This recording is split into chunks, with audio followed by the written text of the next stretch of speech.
Ang simbolo sa pakigsaad.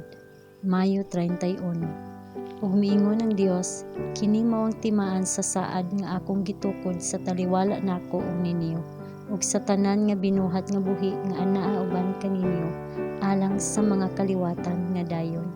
Ang akong balangaw igabutang ko diha sa panganod, ug mahimo kini nga usa ka timaan sa saad sa taliwala nako ug sa yuta. Heneses kapitulo 9 mga bersikulo 12 paingon sa 13. Pagkadakong kaluoy alang sa masalaypon nga tawo, sa pagbutang sa matahom, mabulokon nga balangaw diha sa mga panganod, usa ka timaan sa pakigsaad sa halangdon nga Dios uban sa tawo. Iyang laraw nga ingon nga ang mga anak sa sunod nga mga kaliwatan makakita sa balangaw diha sa panganod.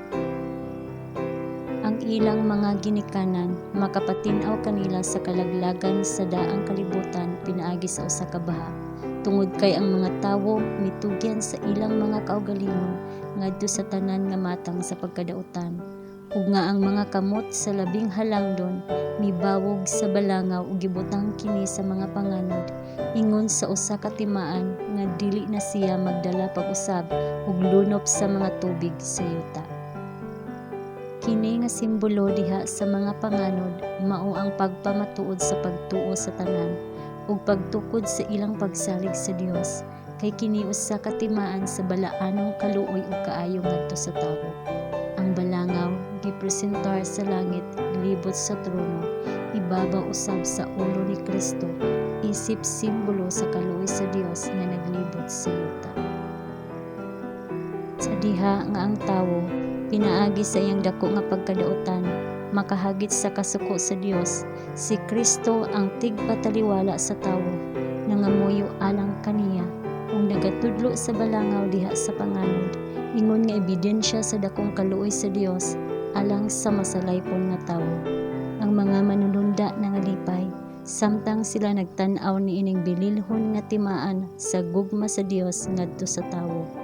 Ang manunubos sa kalibutan nagtan-aw niini, kay pinaagi sa iyang gahom nga kini nga balangaw gihimo ug makita sa langit, ingon nga usa ka timaan o pakigsaad ngadto sa tawo. Ang Dios mismo nagtan-aw sa balangaw diha sa mga panganod, ug nahinumdom sa iyang walay katapusang pakigsaad tali sa iyang kaugalingon ug sa tawo. Samtang kita nagtan-aw sa matahom nga talan-awon, kita mahimong magmalipayon diha sa Dios. Makasalig nga siya sa iyang kaugalingon, nagtan-aw niini nga timaan sa iyang pakigsaad. Ug nga sa iyang pagtan-aw niini, siya nahinumdom sa mga anak sa yuta, kang kinsa kini gihatag.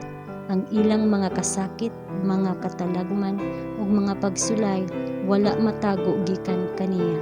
Mahimo kitang magmaya sa paglaom, kay ang balangaw sa kasabutan sa Dios anaa sa ibabaw nato. Siya dili gayud makalimot sa mga anak nga iyang giatiman.